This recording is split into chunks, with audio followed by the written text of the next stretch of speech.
Hello, entrepreneurs, inside innovators. You love working inside of spreadsheets.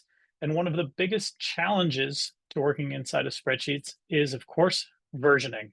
We've all seen it where you have multiple copies of a document and you see this all caps final, and then you see the final, please do not modify. Um, and so what's going on there is we're trying to clarify through the naming convention of the document itself who really owns it and what are the data governance rules behind it.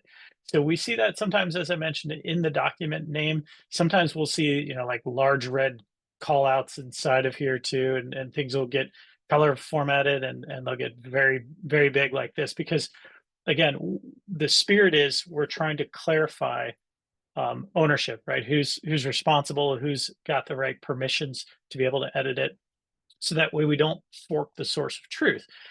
Uh, we also sometimes will see naming conventions inside of the folder itself, and sometimes that'll work great through Google Drive or Dropbox or SharePoint. Sometimes not so much, right? So you have final here, like do not modify. So what to do about it?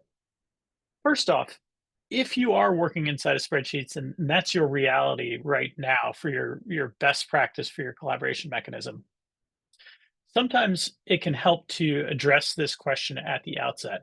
Perhaps that's a meeting, perhaps that's meeting minutes, or even a slide of a PowerPoint deck as you're embarking upon initiative.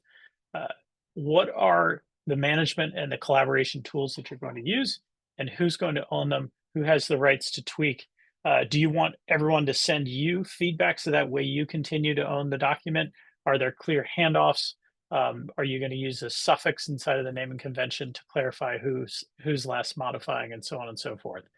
Perhaps your business already has all of those suffixes and that data governance um, clarified through documentation. If not, the recommendation would be to try to hit that at the outset and have that discussion, so that way we can use something a little bit more rich than just a naming convention to clarify that.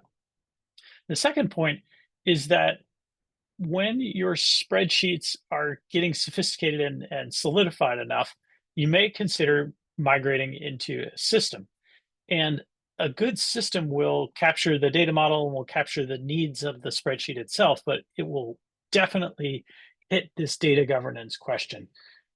Ideally, you shouldn't be able to, for example, take an entire project plan as this document is, and be able to just duplicate it ad nauseum, right? You shouldn't be able to just version the entire thing without any sort of metadata that describes what is the purpose of that snapshot, what is the purpose of that version. Ideally, as well, you'd want to be versioning actual data and not just the entire thing. So those are some considerations as you're thinking about the 10 dysfunctions of a spreadsheet. Thanks so much. Talk soon.